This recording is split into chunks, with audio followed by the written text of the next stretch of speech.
All right, guys, good morning. Good morning. So first and foremost, we're going to talk about the swag. Artists Unplugged Live, coffee mugs, and water tumblers coming to a storefront near you. We are going to have these available if you guys would like to support us. And as soon as we get that site up, we'll let you guys know. This is a perfect opportunity to join the email list because then you will get notified of everything first. What have you been up to? What have I been up to? I have been knitting and researching different ways to paint and use RIT dye. So we're in the process of the new body of work, the fiber arts.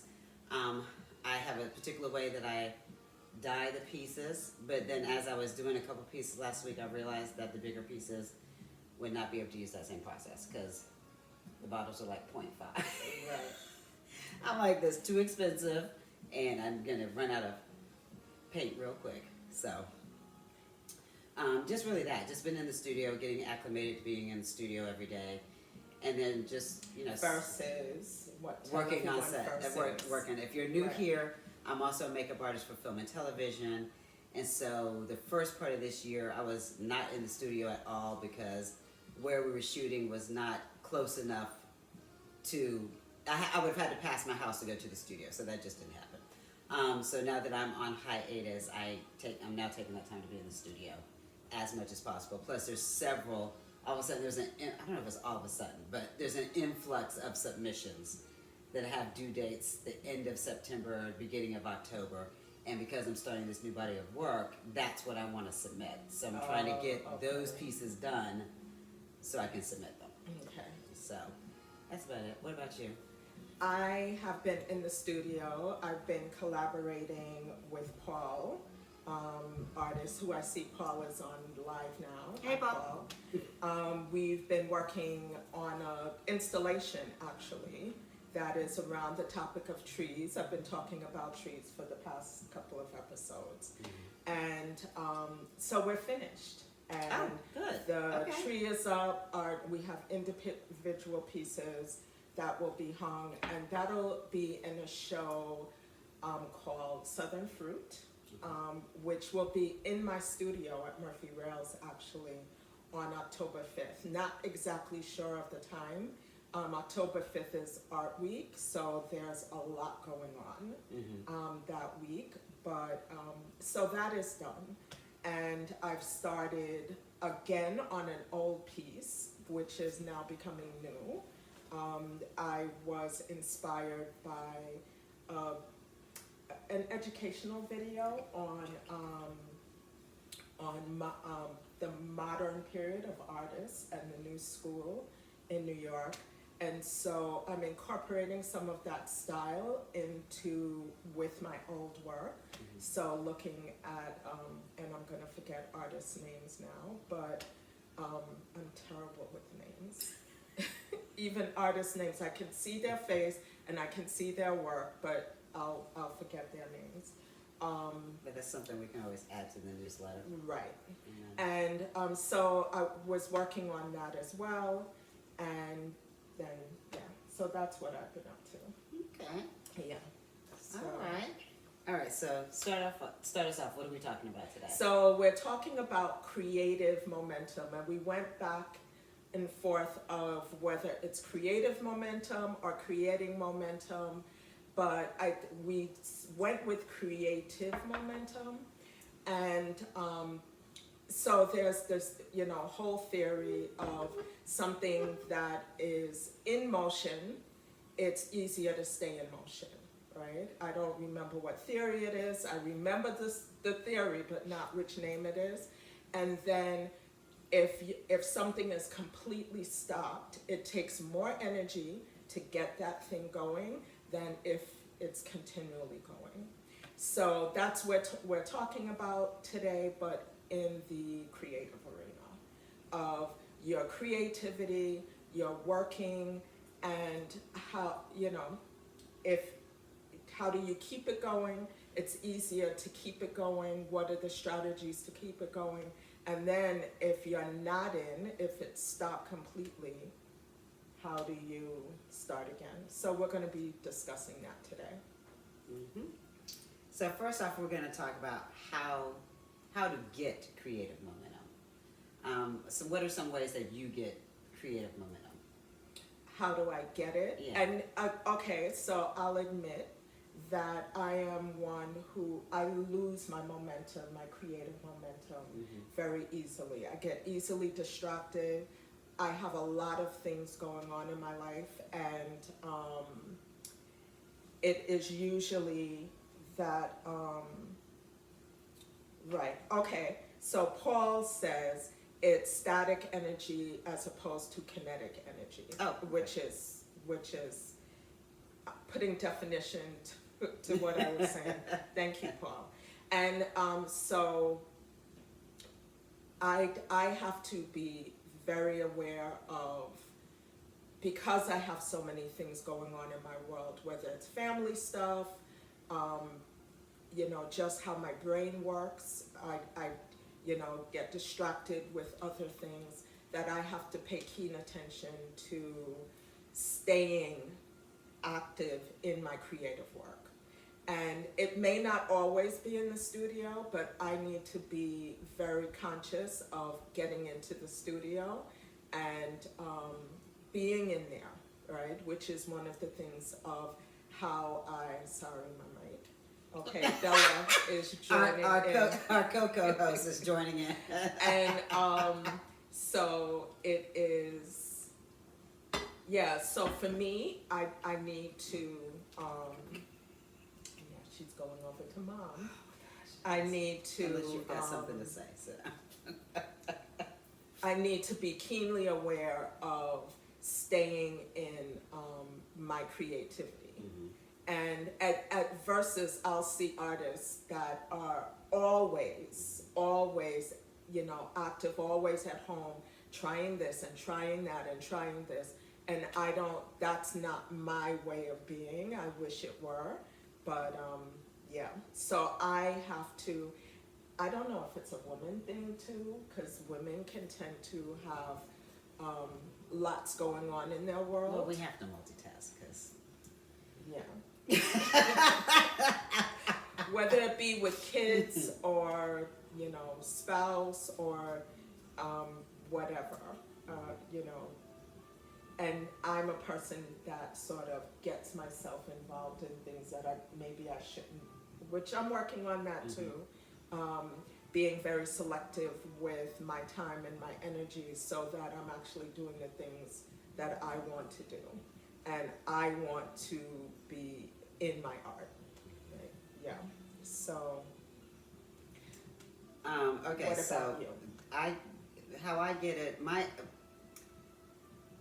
creative momentum, you can get it multiple ways. So you can get it through inspiration, research, experimentation, and play. So my inspirations, I wake up with them. I was about to say that I dream them. I don't think I necessarily dream, but like I wake up with, and I've mentioned this before, I'll have a title, I'll have a color palette, I'll see the piece of art. And I'm like, all right, I guess that's what I'm doing next, And it may not be the exact thing that I wake up with, but I use it in some element into whatever direction I'm moving in. So my inspirations, just as far as walking around, tend to be sunsets and sunrises. Right. Because I'm very, I love ombre, I love pastel colors, I love that very blended, I say for my work it's very ethereal, blended, very calming, very zen, very meditative. And so the things that kind of catch my eye when I'm pulling out my phone to take a picture, it's a sunrise and a sunset. Anything that has a multitude of colors that fade from one to the other. So that tends to be my general inspiration. And then that makes me want to create something. Right.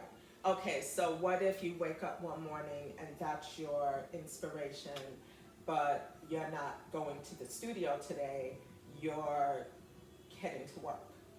How do you then take that, and then if you're working for 4 weeks and you're not in the studio for 4 weeks, how do you then make sure that, it's that momentum that you have, that inspiration, which now is going to lead to creativity? how does it last for 4 to 6 weeks until, you know, you have the opportunity to work on that? I have just started writing stuff down. I now have a notebook that I carry around so I can start working things out, because I will think of stuff and then 6 weeks later I'm like, wait, what was it? Right. So I'm trying to get in the habit of writing things down. Maybe not right in the moment, like the notepad isn't by my bed, but at some point I think about it all the time. So if I'm on set, my mind starts working out what it's going to be the next time I'm in the studio, because I may go into the studio on a Saturday. Right. You know what I mean? I may go, and it may not be every Saturday. Sometimes on shows I'll go every Saturday if I can't go into the week. These two particular shows I popped in and out because I had shows that I had to like turn work in, so I was doing stuff for that. But if I'm just, you know, not exhausted, then I will take a Saturday and go in. But a lot of times is I may start playing in Procreate. I may just start playing around Procreate. Okay. I'm constantly, you know, thinking about it. I'm working it out in my head. And I think that's how it helps me keep my momentum, because I'm working out the kinks in my head. So when I get in the studio, I'm now not trying to figure out what size. What do I want to do? Acrylic? Do I want to do inks? Do I want to, what do I want to do? Do I want to add gold to it? Do I want to do gold leafing? Do I want to airbrush it? So I try to do all that in my head. So when I get to the studio, I'm already there. I can just start working on it. So that's how I keep that idea from fading away, especially since I'm not really good about writing it down. But I'm trying to get better about that. Yeah.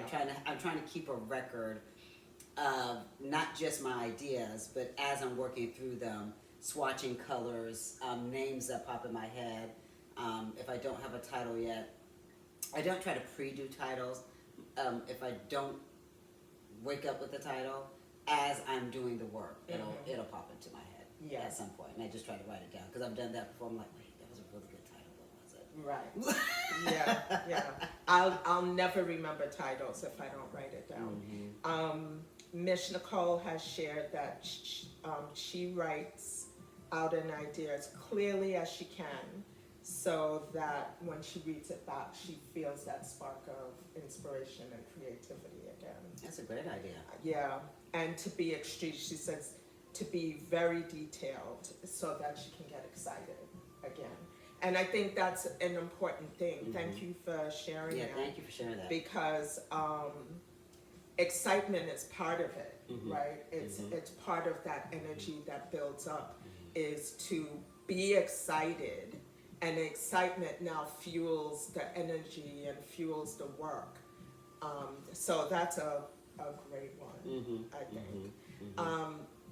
Another one for me is I was sort of out of, and I can get out of sorts very easily, but I was out of sorts, and I went by a studio of another artist, and, you know, saw what he was doing, and, you know, he has a lot going on with work and commissions and all that stuff, and just seeing what he's doing, you know, sparked a little jealousy, but also sparked, you know, I need to get back to this. I need to get back in the studio.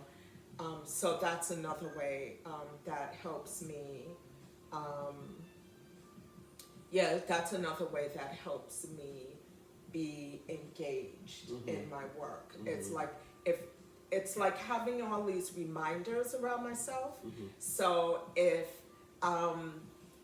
you know, it's not there within me automatically, I can go by another artist studio, or I can, if I've written stuff down in my journal, I can read my journal, or anything that, like, it's, you know what it's like dropping breadcrumbs, you know, and on a journey, and then you walk and you can pick up a breadcrumb and say, oh yes, you know, and that sparks it.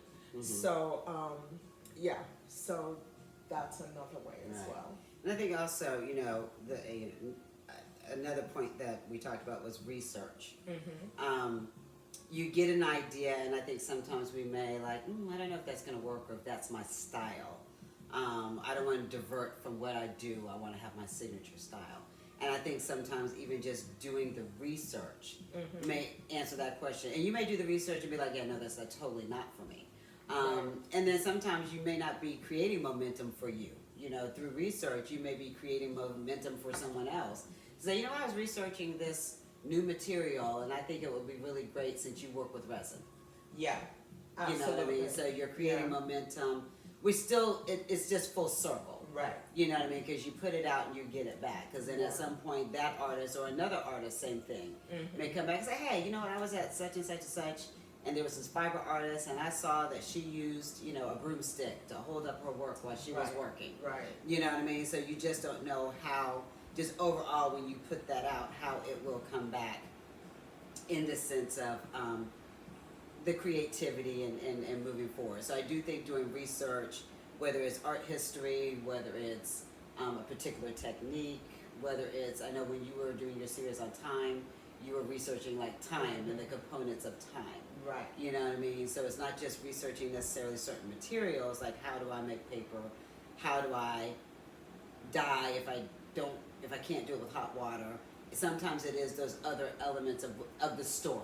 I think that's what I'm trying to say. Yes. Of the story, you know, Yeah. if you're working on a series about trees or time or love or, you know, certain emotions, you know, doing the research behind those certain emotions, they work their way into the work somehow. Right, because it can feed into, well, how do I express that? Right. Right. So, yeah, that, like when I was researching trees, which I've been doing, and how trees, like speak to each other through the root system and how they support each other. And so we can look at trees and think, oh, you know, they're two separate trees, but the trees are really communicating with each other.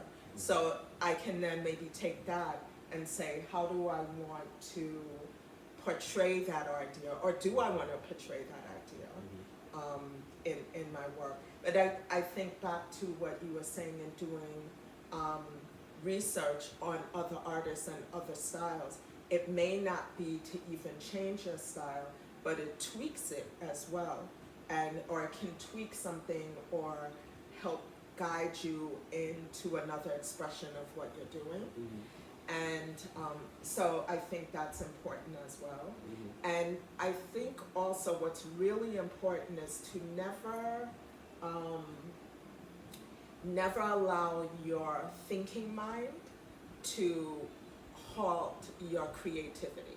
So if you have a feeling, right, and I was reading something about thoughts and feelings, but if you're having a feeling or an idea or inspiration to try a new material or to try an old material in a new way, it doesn't necessarily have to change your work that you're working on, but it can be something that you just play with, and then that play informs your creativity and keeps that momentum going. Because definitely experimenting. I think sometimes, like I'll see people, but I'll be on Instagram, and like I'll see someone saying, like I saw somebody recently saying experimenting with more XYZ. And I'm like, it's like, I don't experiment, I just kind of go head in. And I think my experimenting comes in when it doesn't work, and I'm like, oh, that didn't work. Let me figure this out real quick. Opposed to having like a day where I just experiment. Like I know there's a studio, she's actually behind me, there's a building behind us. And I know like she has like a team, like she does a lot of work with hotels and interior designers, and she gets a lot of commissions, and so she works in that capacity. But I do remember her posting saying that Fridays are her play day, like it's her team's day off. They get Friday off, and she goes in the studio, and it's specifically for experimenting and playing, and just seeing what that leads to. It may not go straight into a project that they're working on, but it may be she has an idea for something, so she'll take that Friday. She'll experiment with it, play with it, just have fun. Sometimes she said it's just, I just go in just to create. It doesn't lead to anything. Right. So just having that day where sometimes we feel like we're trying to get a body of work, or we're trying to get prepared for open studios or Atlanta Art Week or a submission or, you know, a launch, that we don't just have a designated day that it's like, I'm just gonna go in the studio and play. It doesn't have to lead to anything. Right. Just good. And then later on, if it's in your sketchbook or if you happen to have a box where you put, I tend to practice on canvas panels. Mm-hmm. So I'm just starting to put them in a basket. One day you may need to go through that basket. Oh, I remember I tried this technique and da-da-da, and you pull out that sketchbook or whatever to then incorporate it to a piece of work that you're working on later on. Yeah, So. yeah. And then with you've been experimenting with making paper. Right. Making paper. Yeah. And, but I already work with paper in my work. And so making paper is sort of an extension. I don't know how that's going to, I know it will make its way into my work. And I have some thoughts and ideas, even based on the collaboration that I was doing with Paul, where we used a lot of wire. And so now I have an idea of the wire with the paper, and I'm like, and that just came about in the last couple of days, and I haven't had a chance to experiment with it yet. And I guess I now really should jot that down in my notebook, so when it comes time for me to work on something new or even experiment more, I can experiment with that. Yeah. So, another thing for me, keeping my momentum, is like hanging my work around me in my studio. And sometimes I actually am a little scared to do that, because I can work, and something I'm doing now is working with a lot of splashes in this new piece. And I'm cognizant of the work that's around, and I don't want to splash work that's hanging on the wall. But that's another way to, create the momentum and create the environment that keeps creativity going. Yeah. Very true. Very true. Okay, so we want to start talking about how to stay in it.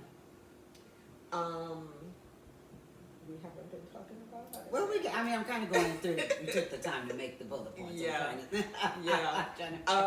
I guess, creating it and staying in it can be, it's the same thing.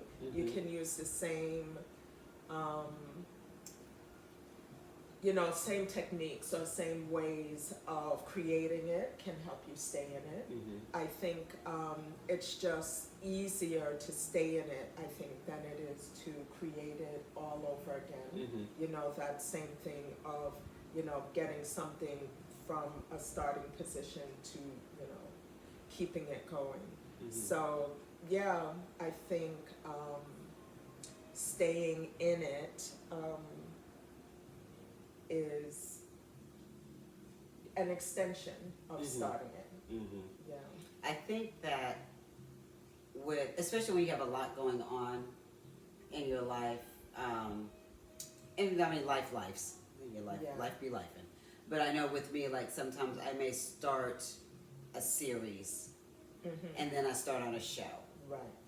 And it's one thing when you're on, like, one of my shows, when I was on Black Panther 2, where we shot, I could either go home or go to the studio, even though it was two different highways. Right. And so the great thing about it was, if it was going to take me longer to get home because of traffic, I would just go to the studio. So I was at the studio literally almost every day. Right. And we worked on that show for 8 months. So that was great. That's the first year, like, I got my art studio, set it up, and then started the show. And then since there's other shows, just depending on where we're shooting in the city, again, if it's not conducive for me to go after work, if I got to drive past my house, that's about right. Especially if I got up at 3 o'clock in the morning, I'm coming home.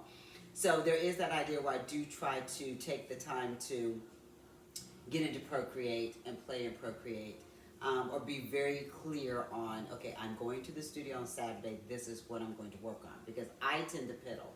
I get in the studio and I make up my coffee and I start cleaning and reorganizing, and that basket's looking, let me put my paints in alphabetical order. So I tend to piddle.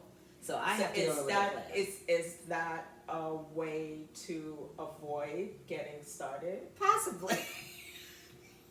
That's what it sounds like to me. Very possibly, very possibly. And part of that is, I am one of those if I'm going to start something, start it on Monday. If I'm going to start something, it's the first of the month. Yeah. Like I don't start a exercise program on the 23rd. Yeah. I'm like, I'm either going to wait until Monday. I'm going to wait to the first of the next month. I'm very much that Pisces. Yeah, I've actually been working on not doing that. Uh-huh. You know, to actually say now is the moment. I was actually in the studio and finished what I had come there to do that day. And as I'm walking out the studio, I get this brainstorm, and I turn around and I just put everything down and took the painting off the wall and just started laying paper, which is another layer. I work in a lot of layers. And so I was like, if I wait till tomorrow to start this layer, then I have to wait another day for it to dry. And so I did it then. And I think if you have the time in particular, there's something to be said for starting it now in this moment. That's another way to, because the energy is there, the excitement is there. It's we have to challenge ourselves on our old thoughts and our old behaviors to make sure that it's not a way to keep us from the creativity that we know we really want. Right. Yeah. Right. And do you find, because you said you were about to walk out the door, you got the idea, you put everything down. Do you stick to strict or strict-ish studio hours? No, I don't. Okay.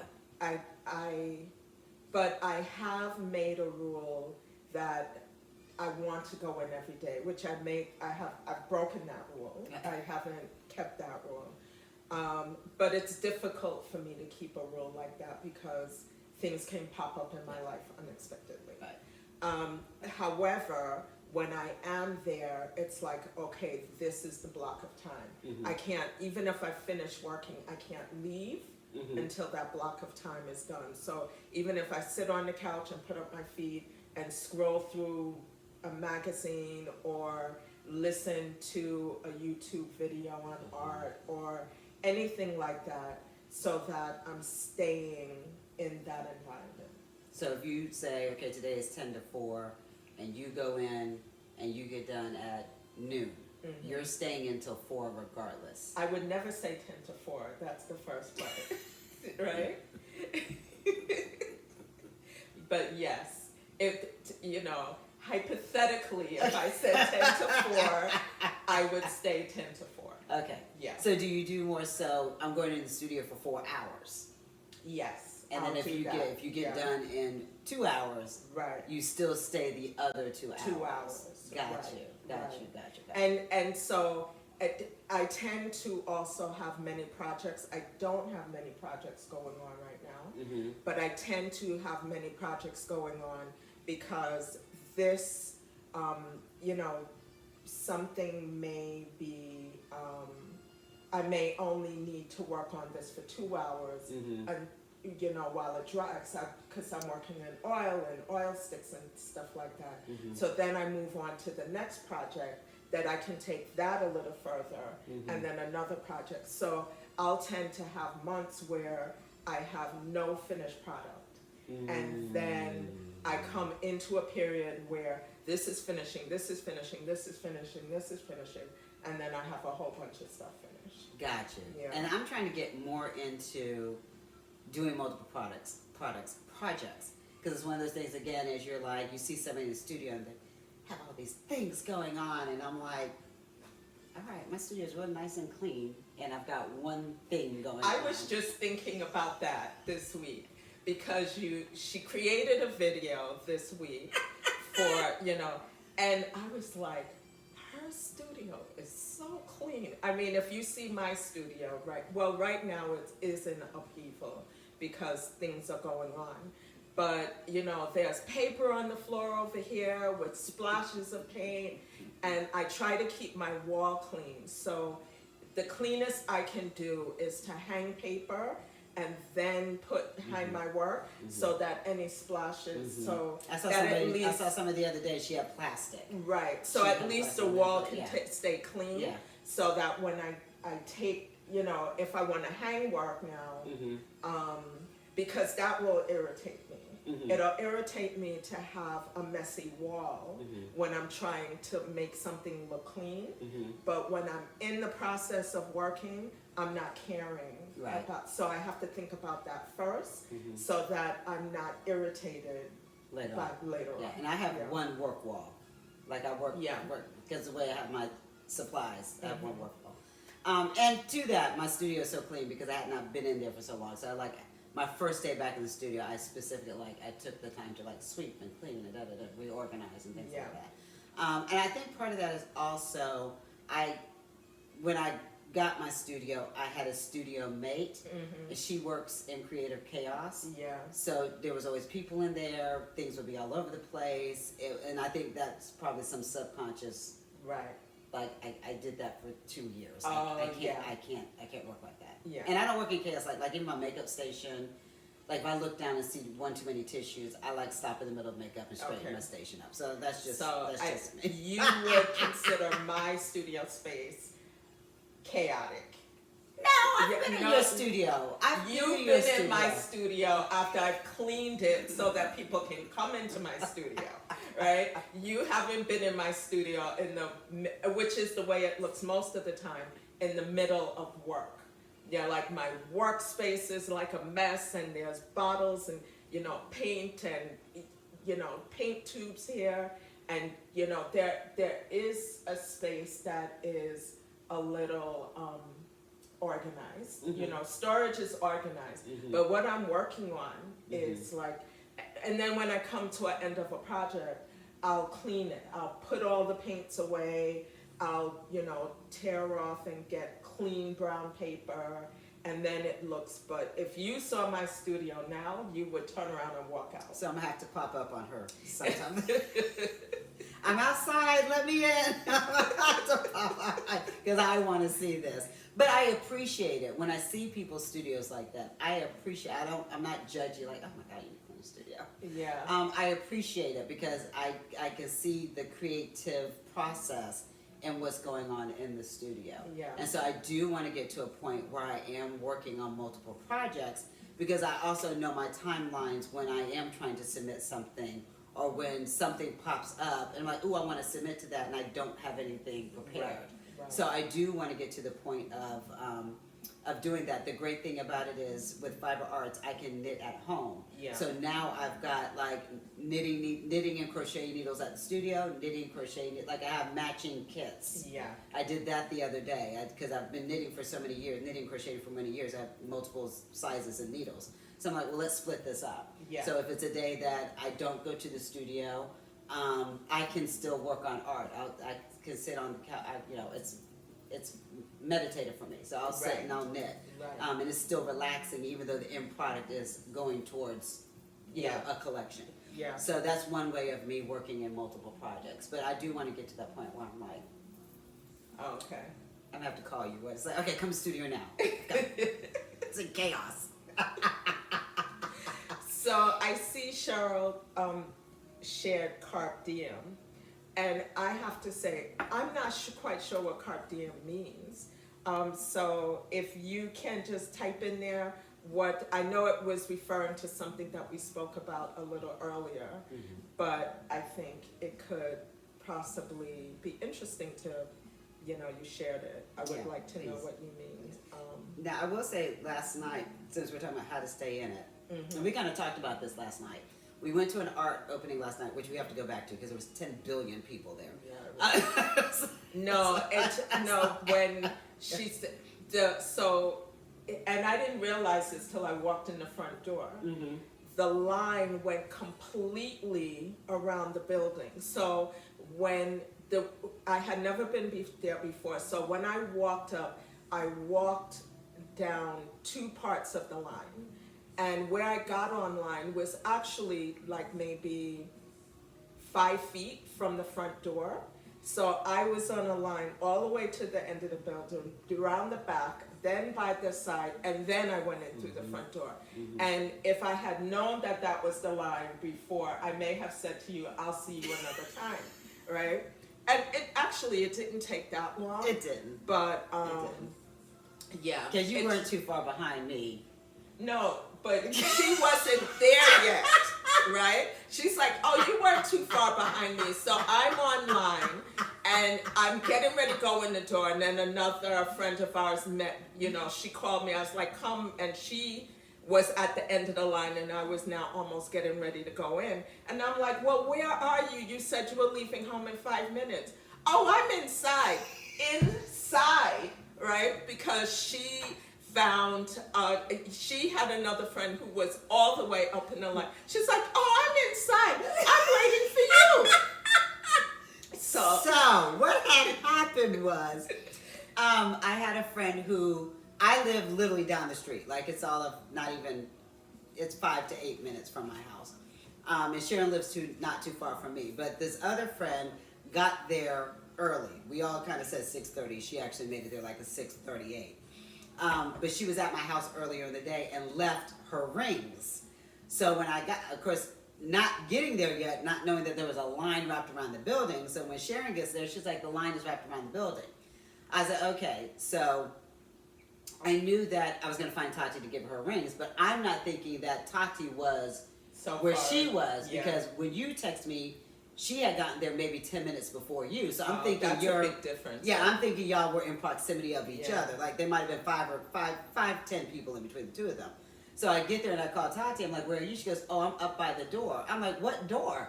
She's like, about to go in. So I went to go give her her rings and I just stayed. So anyway, you were talking about we went there last night. Yeah. So you're talking about the momentum and being there. And well, with that, one thing that I noticed being in the studio, being in the gallery, a lot of repetitiveness, and not in a bad way. Right. It was one of those things that I made note that as an artist, I think sometimes we try to always create something new. Mm-hmm. It's always got to be original. Right. Original art means original. Right. You can't paint the same pink flower again. Mm-hmm. You already did a pink flower, so you can't do another pink flower. And if you do, it's got to be radically different. It's got to have resin and glitter this time, because last time you painted it in oils. Yeah. And that's not the case. This artist has a fantastic following, has a fantastic body of work, and works in characters. And the characters repeat themselves all the time. So you're walking through and you're seeing one painting done in black and white, and then one is done in grayscale, and one is all blue, and one is in neon colors. And it takes you a second to realize that unless there's something very distinct in the painting, it takes you a second to realize this is the same painting I've seen 4 other times, and it's okay. Yeah. It's okay. And I think sometimes we stop our momentum because we're trying to do something different when we don't necessarily have to do something different. Some mold of what we think it should be. Right. And I think that's what we need to make sure we're not doing, but really allowing ourselves to, not fit a particular mold. Mm-hmm. Or, there are rules, right? There are rules to everything. Mm-hmm. And it is, what are the rules that you're going to stick to? Mm-hmm. Because it's, coming from within you to do it this particular way. And then what rules are you going to break, mm-hmm. right? Mm-hmm. And because there are a whole bunch of rules, mm-hmm. and those artists, particularly the ones that become really famous, they do so because they've broken rules, mm-hmm. right? Mm-hmm. But they know, they got fed up with how it was told to them to be, what it was like in art school, and then they come out and they'll say, well, if I do this, what is that? And then someone looks at it and says, wow, they've broken the rules, mm-hmm. right? Mm-hmm. So, but it's about holding to some things and then not holding on too tightly. Right. Yeah. Allowing yourself to, if you've created a character, whatever that character is, the character could be a flower. Or a motif. Mm-hmm. It's okay that is the character of your story, that is the mascot of your practice. Right. It's the face of your brand. Yeah. And it's okay for the meantime. for the meantime, or if you want Yeah. to keep it forever. Yeah. You know what I mean? Yeah.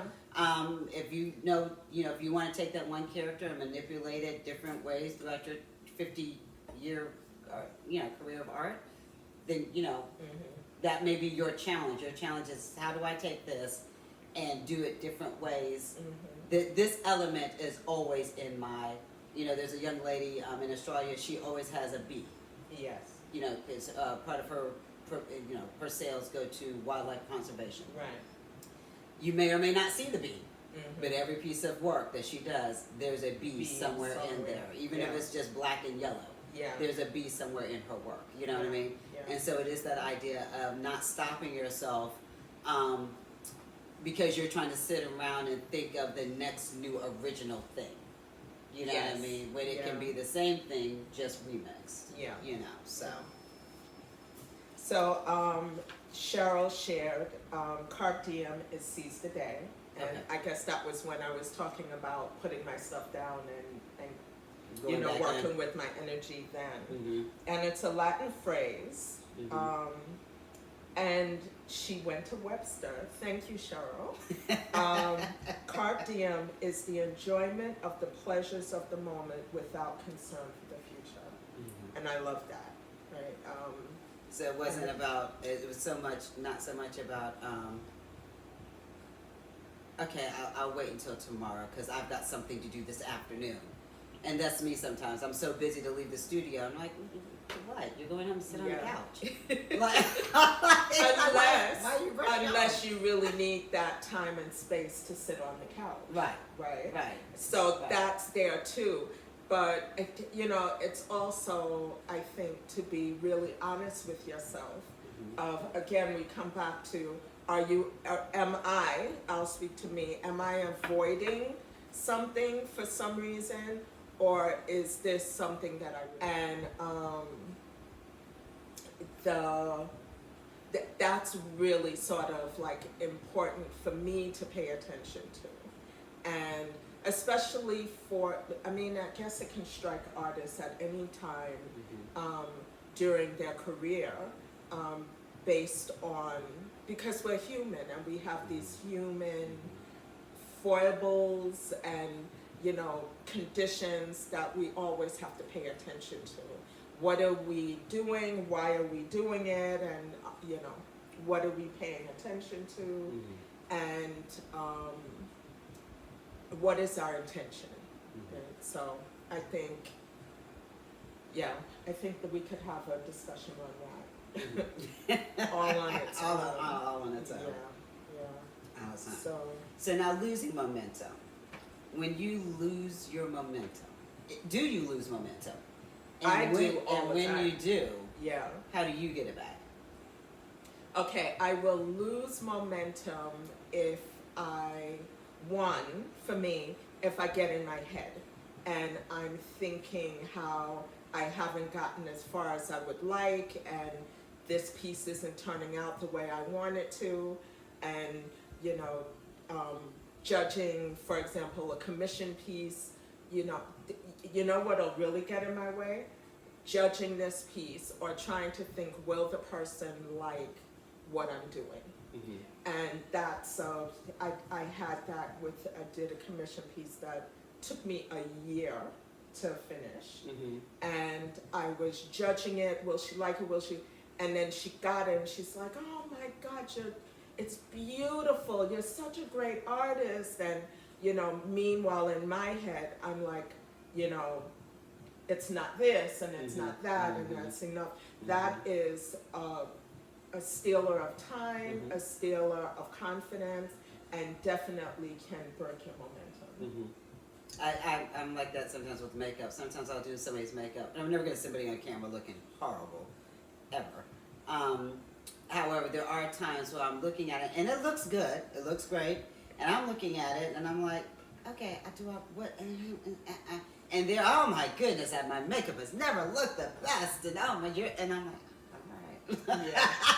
But I'm in my head because I saw some technique, or I wanted to try a technique, or I saw somebody use the same blush and it looked a little bit, there's something. Yeah. And it's just me getting in my head. Yeah. It's like, I know how to do makeup, I've been doing it for 20 years. Right. You know what I mean? Yeah.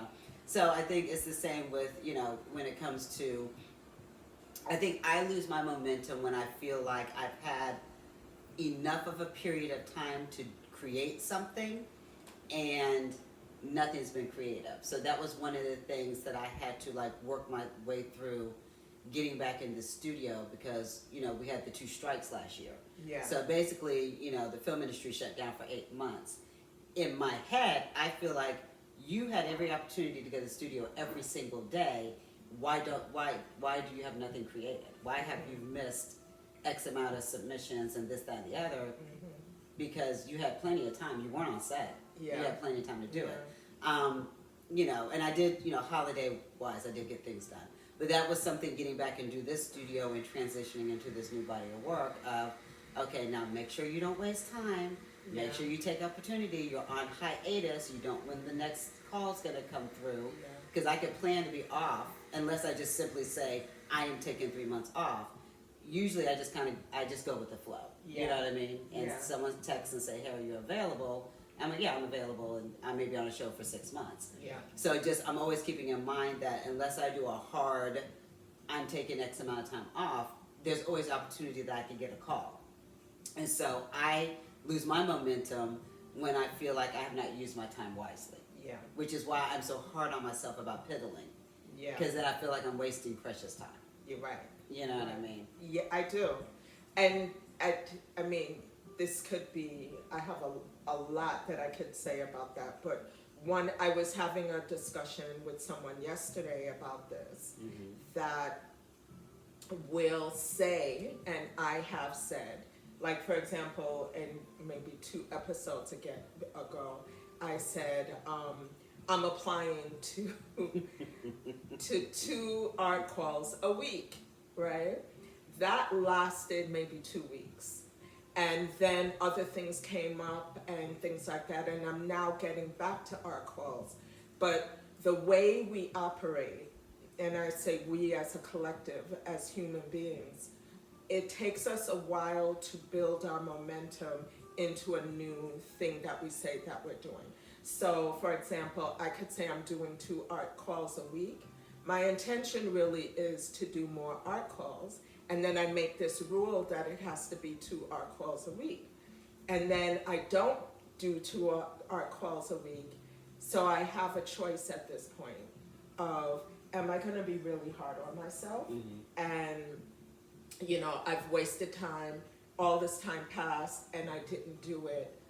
However, since I said I was gonna do 2 art calls a week, and now I've done more art calls than I had done previous to saying I'm doing 2 art calls a week.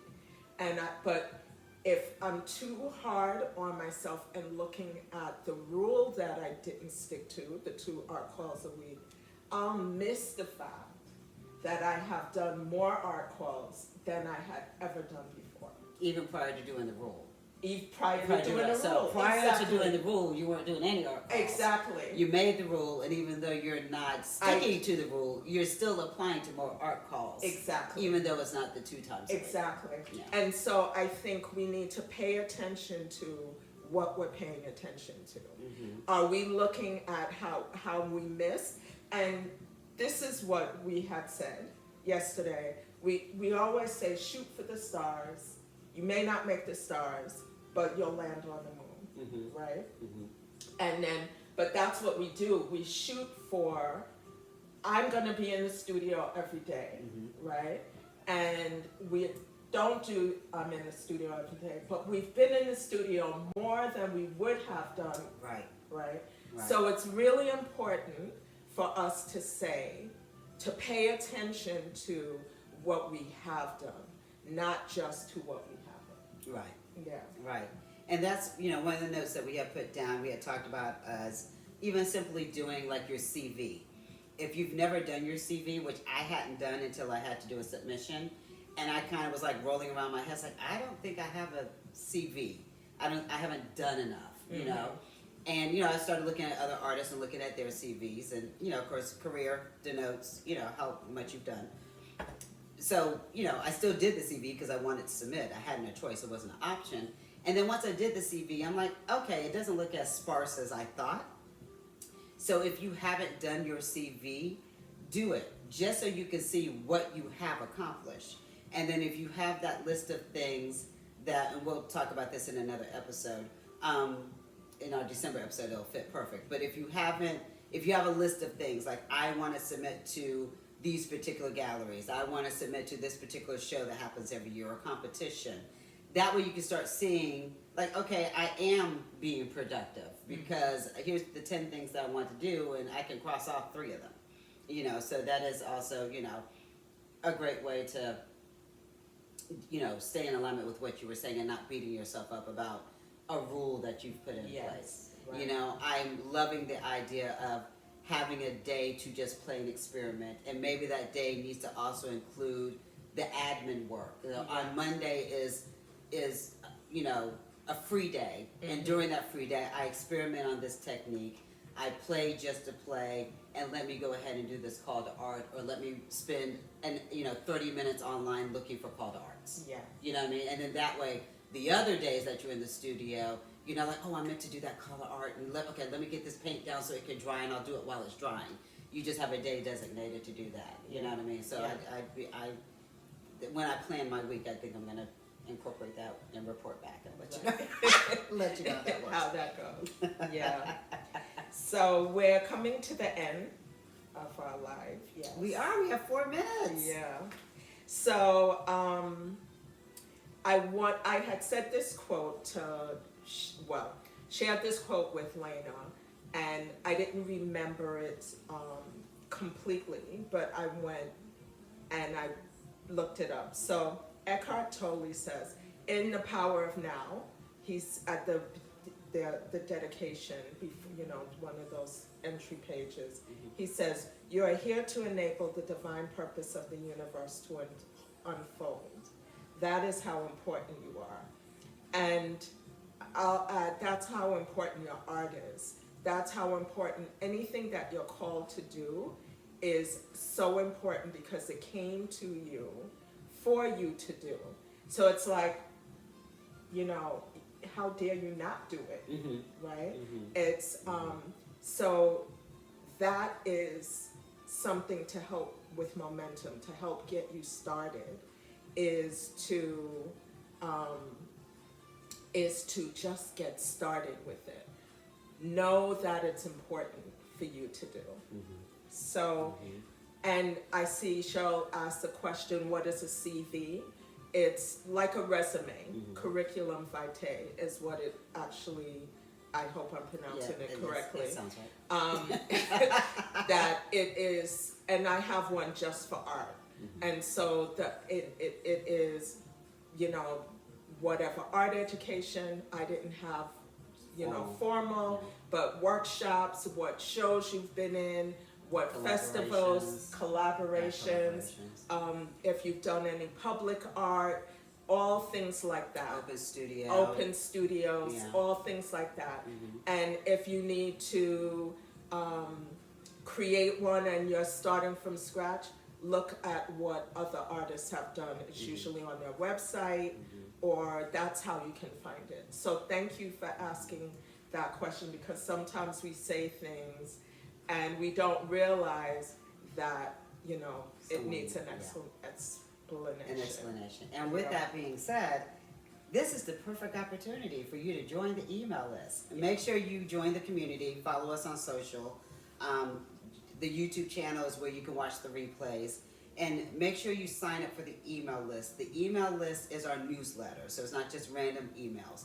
It is our newsletter, and in the newsletter, we will have the show notes, we will have any resources that we share, we will have, you know, definitions for things that we've mentioned, any questions that anybody may ask, we'll put that in there for further explanation.